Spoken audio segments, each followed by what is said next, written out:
రాష్ట్ర మంత్రివర్గ సమావేశానికి అనుమతి ఇచ్చింది కేంద్ర ఎన్నికల సంఘం. అత్యవసర తక్షణ సమస్యలే చర్చించాలని కండిషన్ పెట్టింది.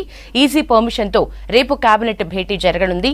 పార్లమెంట్ ఎన్నికలు ముగియటంతో సొంత నియోజకవర్గాలపై ఫోకస్ పెట్టారు మంత్రులు. గ్రాడ్యుయేట్ ఎమ్మెల్సీ ఉప ఎన్నిక ప్రచారం స్పీడప్ చేశారు నేతలు. రేపు సీఎం రేవంత్ అధ్యక్షతన రాష్ట్ర మంత్రివర్గం భేటీ కానుంది. సెక్రటేరియట్లో మధ్యాహ్నం 3 గంటలకు సమావేశం జరగనుంది.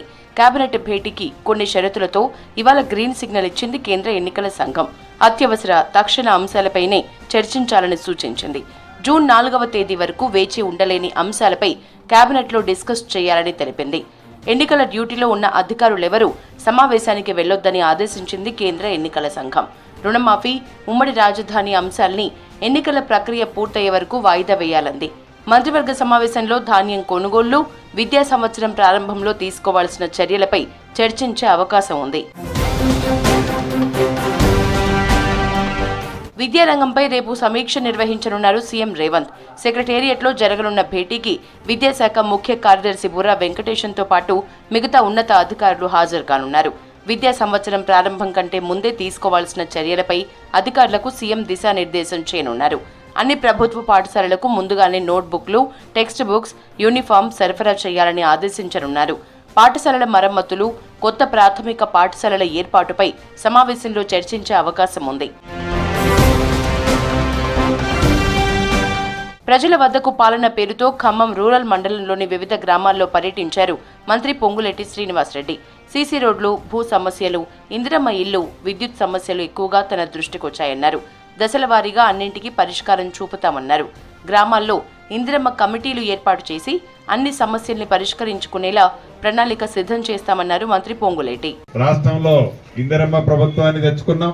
ఆ ప్రభుత్వంలో మీ సీనన్నకి పెద్దపేట రెవెన్యూ అంటే మీరు అడిగే ఈ భూమి పంచాయతీలన్నీ నా దాంట్లోకి వస్తాయి.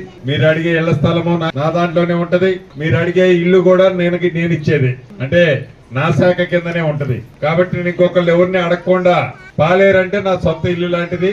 కాబట్టి మీ అవసరాలు ఏవైతే ఉన్నాయో తీర్చే బాధ్యత మీ ఇంటి కుటుంబ సభ్యుడిగా, మీ పెద్ద కొడుకుగా నాదే అని వేదిక ద్వారా తెలుసు. ప్రభుత్వ పాఠశాలల్లో నాణ్యమైన విద్యను అందించేందుకు ప్రభుత్వం ప్రయత్నిస్తోందన్నారు మంత్రి జూపల్లి కృష్ణారావు. కార్పొరేట్ పాఠశాలలకు ధీటుగా ప్రభుత్వ పాఠశాలల్ని మారుస్తామన్నారు. అన్ని స్కూళ్లలో మౌలిక వసతులు కల్పిస్తామన్నారు. నాగర్ కర్నూలు జిల్లా కొల్లాపూర్ నియోజకవర్గంలోని ప్రభుత్వ పాఠశాలను పరిశీలించారు మంత్రి జూపల్లి కృష్ణారావు. ఈ ప్రభుత్వ పాఠశాలల్లో పిల్లలకు నాణ్యమైన విద్య అందించడం కోసం ఈ ప్రభుత్వ స్కూళ్లను గురుకుల పాఠశాలలకు ధీటుగా, ప్రైవేటు కార్పొరేట్ పాఠశాలకు ధీటుగా తయారు చేయడం కోసం అవసరమైనటువంటి ఏర్పాట్లని ఏర్పాటు చేస్తాం. అది మంచి ఎడ్యుకేషన్, క్వాలిటీ ఎడ్యుకేషన్ చెప్పడం కోసం నాకున్న నిధులు, ప్రభుత్వం ద్వారా వచ్చిన నిధులు 10 కోట్ల రూపాయలు వచ్చినాయి. నేను వేరే దేని ఖర్చు పెట్టలేదు, కేవలం చదువు కోసం, విద్య కోసం ఏర్పాటు చేస్తాం. నల్గొండ, ఖమ్మం, వరంగల్ గ్రాడ్యుయేట్ ఎమ్మెల్సీ ఉప ఎన్నికలో కాంగ్రెస్ అభ్యర్థి తీన్మార్ మల్లన్న గెలుపు ఖాయమన్నారు మంత్రి ఉత్తమ్ కుమార్ రెడ్డి. రాష్ట్రంలో నిరుద్యోగులు, ఉపాధ్యాయులు, మేధావులు కాంగ్రెస్ వైపే ఉన్నారన్నారు. సూర్యాపేట జిల్లా కోదాడ పట్టణంలో జరిగిన కాంగ్రెస్ కార్యకర్తల సమావేశంలో పాల్గొన్నారు ఉత్తమ్. రాహుల్ని ప్రధాని చేయటమే లక్ష్యమన్నారు తీన్మార్ మల్లన్న. 27వ తారీఖున వాళ్ళని ప్రోత్సహించి పోలింగ్ కాంగ్రెస్ అభ్యర్థి తీన్మార్ మల్లన్నకి ఓటు వేయించవలసిందిగా మీ అందరికీ నేను విజ్ఞప్తి చేస్తున్నాను. లెక్కలు చూసుకో, రాష్ట్రంలోనే ఈ 2 కాన్స్టిట్యున్సీల కాంగ్రెస్ మన పార్లమెంట్ క్యాండిడేట్ కి హైయెస్ట్ మెజారిటీ వస్తుంది. అదేవిధంగా నీ ఎన్నికల్లో కూడా ఈ 2 కాన్స్టిట్యున్సీల హైయెస్ట్ మెజారిటీ. తెలంగాణ పునర్నిర్మాణంలో ఎన్ఆర్ఐల పాత్ర కీలకమన్నారు మంత్రి పొన్నం ప్రభాకర్. ప్రభుత్వం చేపడుతున్న అభివృద్ధి, సంక్షేమ కార్యక్రమాలకు అండగా నిలవాలన్నారు. అమెరికాలోని వాషింగ్టన్ డీసీ కౌండిన్యాలో global Gouda NRI meet and greet లో ముఖ్య అతిథిగా పాల్గొన్నారు మంత్రి. రమేష్ గౌడ్ మండల ఆధ్వర్యంలో పొన్నంని ఘనంగా సన్మానించారు. కార్యక్రమంలో తెలుగు సంఘాల ప్రతినిధులు పాల్గొన్నారు. గ్రాడ్యుయేట్ ఎమ్మెల్సీ ఉప ఎన్నికలో తనను గెలిపించాలని కోరారు కాంగ్రెస్ అభ్యర్థి తీన్మార్ మల్లన్న. నల్గొండ, వరంగల్, ఖమ్మం గ్రాడ్యుయేట్ ఎన్నిక ప్రచారం ముమ్మరం చేశారు మల్లన్న. క్యాంపెయిన్లో భాగంగా Hanamkonda arts and science public garden, వరంగల్లోని కేయూ గ్రౌండ్స్ లో గ్రాడ్యుయేట్స్ ని కలిశారు. మల్లన్నకు మద్దతుగా కాంగ్రెస్ సీనియర్ నేత రియాజ్, మరికొందరు నేతలు ప్రచారంలో పాల్గొన్నారు. పార్లమెంట్ ఎన్నికల పోలింగ్ ముగియటంతో గ్రాడ్యుయేట్ ఎమ్మెల్సీ బైపోల్ క్యాంపెయిన్ పై దృష్టి పెట్టారు కాంగ్రెస్ నేతలు. దేశంలోకి ప్రవేశించాయి నైరుతి రుతుపవనాలు ఈ నెల 31వ తారీఖు కల్లా కేరళను తాకుతాయని వాతావరణ శాఖ ప్రకటించింది. ఇటు బంగాళాఖాతంలో అల్పపీడనం ఏర్పడే అవకాశం ఉందని, దీని ప్రభావంతో తెలుగు రాష్ట్రాల్లో వర్షాలు ఉంటాయని చెప్పింది. ఈ నెల 24 కల్లా వాయుగుండంగా మారే ఛాన్స్ ఉందని, గంటకు 55 కిలోమీటర్ల వేగంతో గాలులు వీచే ఛాన్స్ ఉందని హెచ్చరించింది.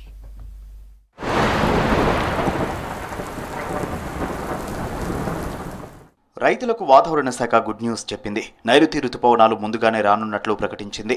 రుతుపవనాలు మాల్దీవులు, కొమోరిన్ ప్రాంతం, దక్షిణ బంగాళాఖాతం, అండమాన్ నికోబార్ దీవుల్లోని కొన్ని ప్రాంతాలకు విస్తరించాయని వాతావరణ శాఖ అధికారులు తెలిపారు. మే 31 నాటికి రుతుపవనాలు కేరళను తాకే ఛాన్స్ ఉందన్నారు.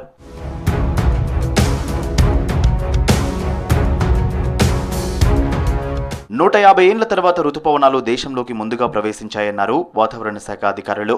1918లో రుతుపవనాలు మొదటిగా మే 11వ తేదీన వచ్చాయని, 1972లో జూన్ 18న కేరళకు వచ్చాయన్నారు. గతేడాది జూన్ 8న రుతుపవనాలు కేరళకు వచ్చాయి. 2022లో మే 29న, 2021లో జూన్ 3న, 2020లో జూన్ 1న కేరళను తాకాయి.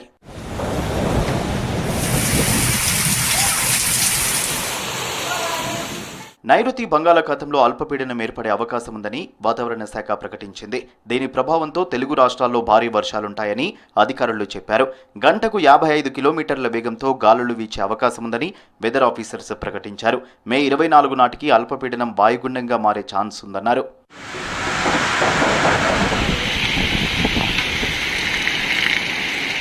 ఈ సీజన్లో వర్షాలు సాధారణం కంటే ఎక్కువ ఉంటాయని అధికారులు తెలిపారు. లానినో కారణంగా ఏర్పడిన పరిస్థితులతో పసిఫిక్ సముద్రం చల్లబడటం వల్ల ఈ ఏడాది మంచి వర్షాలు కురుస్తాయని చెప్పారు. రుతుపవనాలు ముందుగానే వస్తుండటంతో ఖరీఫ్ సీజన్ జూన్ మొదటి వారంలోనే ప్రారంభమయ్యే అవకాశం ఉంది.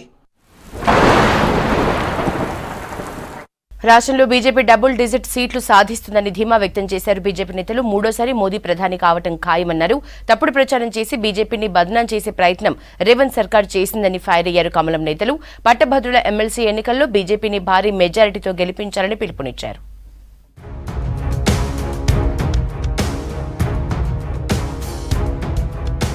పార్లమెంటు ఎన్నికల్లో సీఎం రేవంత్ రెడ్డి బీజేపీపై దుష్ప్రచారం చేశారన్నారు ఆ పార్టీ రాష్ట్ర అధ్యక్షుడు కిషన్ రెడ్డి.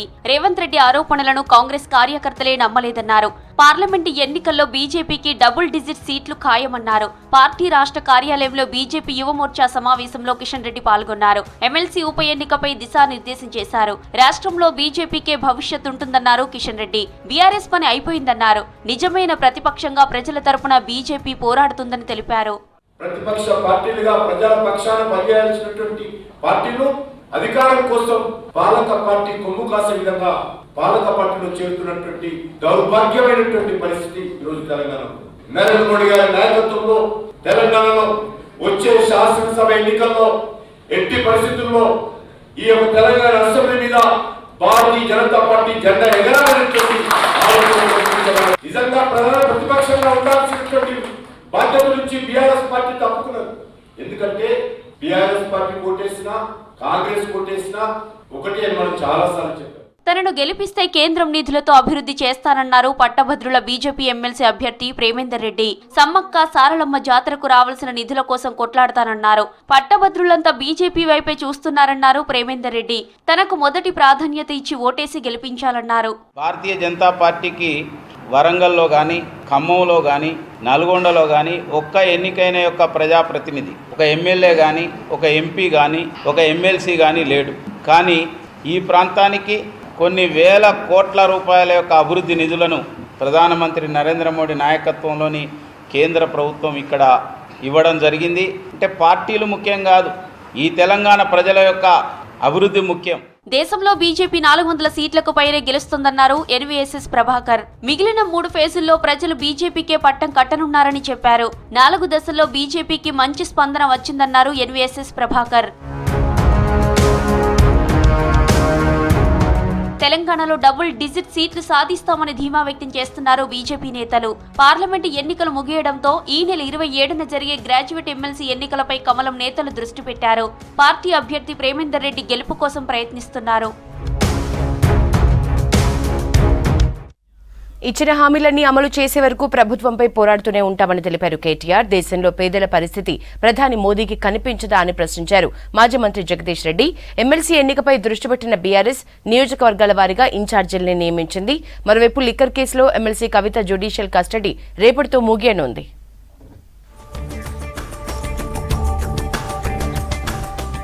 కాంగ్రెస్ ఇచ్చిన ఒక్క హామీ అయినా అమలైందా అని ప్రశ్నించారు BRS working president KTR. Assembly ఎన్నికల్లో స్వల్ప తేడాతో ఓడిపోయామన్న కేటీఆర్ ప్రతిపక్ష హోదాలో ప్రభుత్వంపై పోరాడుతూనే ఉంటామని తెలిపారు. కాంగ్రెస్ ఇచ్చిన 420 హామీలు నెరవేర్చే వరకు నిలదీస్తూనే ఉంటామన్నారు.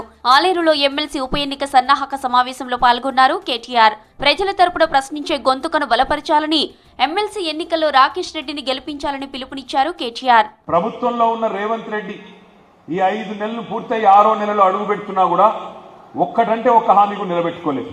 6 గ్యారంటీలు 100 రోజుల్లో అమలు చేస్తా అన్నాడు. రుణమాఫీ చేస్తా, 2 లక్షల రుణమాఫీ చేస్తా అని చెప్పి మాట తప్పిందో ఆ ప్రభుత్వాన్ని శిక్షించాలా వద్దా మీరే ఆలోచన చేయాలి. ఈ ఎన్నికల్లో ఒక గోల్డ్ మెడలిస్టు బిట్స్ పిలానిలో ఒక విద్యావంతుడు, ఉన్నత విద్యావంతుడు, సంస్కారం ఉన్నవాడు ప్రభుత్వాన్ని ప్రశ్నించి నిలదీసి కడిగేటోడు ఉండాలి తప్ప బ్లాక్ మెయిలర్లు, చిల్లర దందాలు చేసేటోళ్ళు, తెల్లారులేస్తే బూతు మాటలు మాట్లాడేటోళ్ళు, నిమిషానికి ఒక పార్టీ మారేటోళ్ళు అట్లాంటి వాళ్ళు పనికిరారు. బీజేపీ హయాంలో దేశంలో నిరుద్యోగం పెరిగిందన్నారు మాజీ మంత్రి జగదీష్ రెడ్డి. పక్క దేశమైన పాకిస్తాన్ను భిక్షమెత్తుకునే విధంగా చేశానని చెప్పుకుంటున్న మోదీకి మన దేశంలోనూ పేదలు ఒక్కపూటే భోజనం చేస్తున్నారన్న విషయం గుర్తురాదా అని ప్రశ్నించారు. రాముడి పేరుతో మోదీ దేశ ప్రజలను మోసం చేయాలని చూస్తున్నారని ఆరోపించారు జగదీష్ రెడ్డి.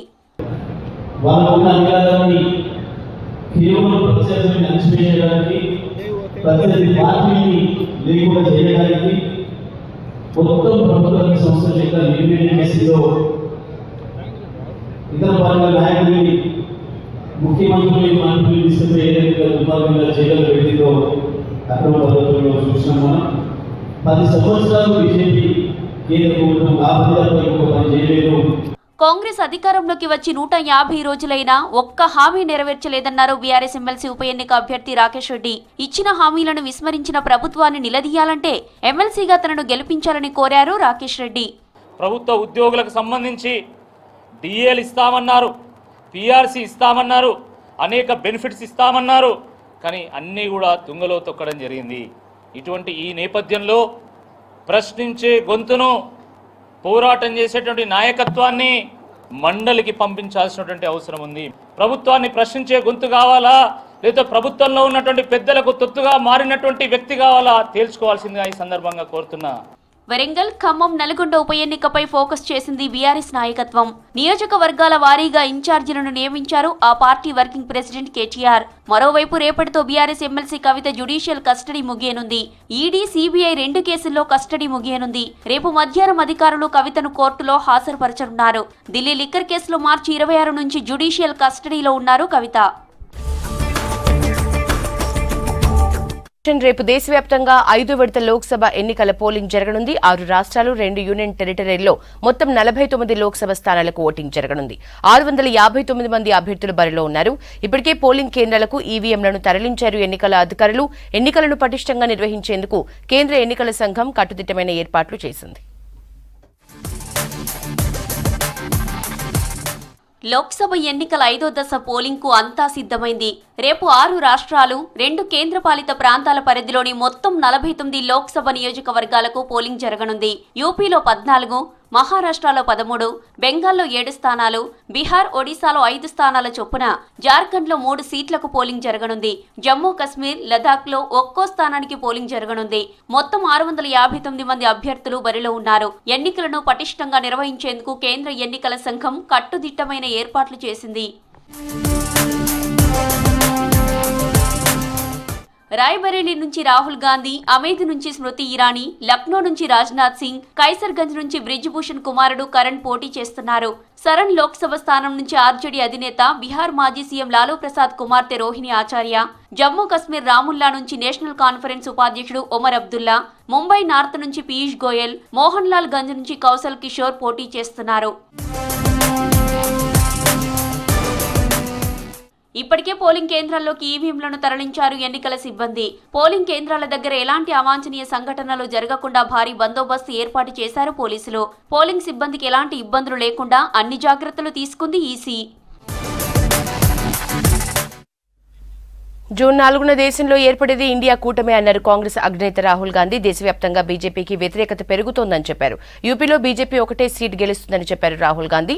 దేశంలో జరిగే ఎన్నికలు ప్రజాస్వామ్యాన్ని, రాజ్యాంగాన్ని కాపాడే ఎలక్షన్స్ అన్నారు సమాజ్వాదీ పార్టీ చీఫ్ అఖిలేష్ యాదవ్.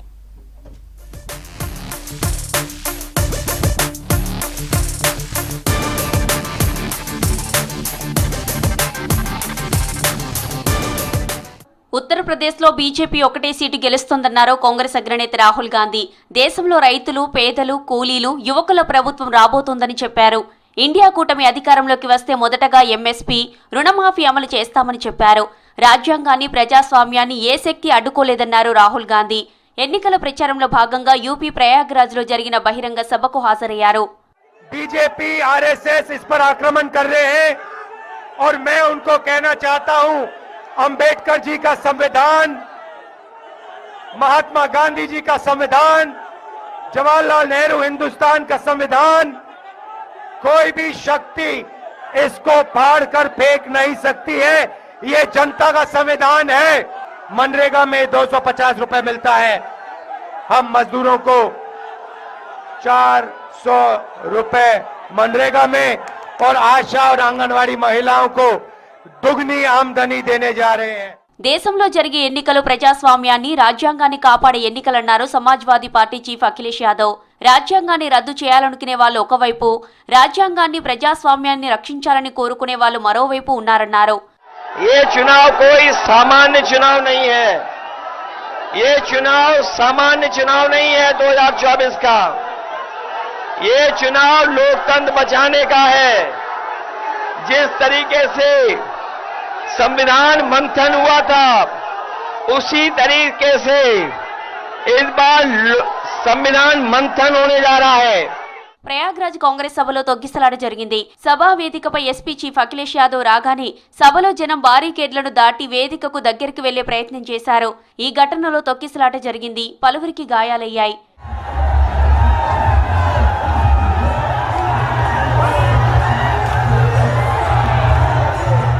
దేశంలో రైతులు, మహిళలు, యువతకు న్యాయం జరిగేందుకే తాము పోరాటం చేస్తున్నామన్నారు కాంగ్రెస్ నేత జయరాం రమేష్. దేశం కోసం కాంగ్రెస్ చేస్తున్న పోరాటాన్ని డైవర్ట్ చేసేందుకు బీజేపీ ప్రయత్నిస్తోందన్నారు జయరాం. वो जाति के बारे में वो प्रकाशित नहीं हुआ. 3 साल लगे उसको फाइनलाइज, अंतिम रूप देने में. तब हमारी सरकार चली गई और मोदी सरकार ने वो कभी प्रकाशित नहीं किया. आज भी मोदी सरकार ने अपना पोजीशन स्पष्टीकरण नहीं दिया है कि क्या वो सामाजिक, आर्थिक और जनगणना के पक्ष में है कि नहीं. పంజాబ్ను క్లీన్ స్వీప్ చేస్తామన్నారు AICC general secretary KC Venugopal. Congress అన్ని రాష్ట్రాల్లో పుంజుకుందని చెప్పారు. వచ్చే ఎన్నికల్లో ఇండియా కూటమి కేంద్రంలో ప్రభుత్వాన్ని ఏర్పాటు చేస్తోందన్నారు. పంజాబ్లోని లూధియానా, జలంధర్, అమృత్సర్లలో కాంగ్రెస్ ఎంపీ అభ్యర్థులు, సీనియర్ నాయకులతో సమావేశమయ్యారు కేసీ వేణుగోపాల్. ఇవి న్యూస్ జంక్షన్ అప్డేట్స్.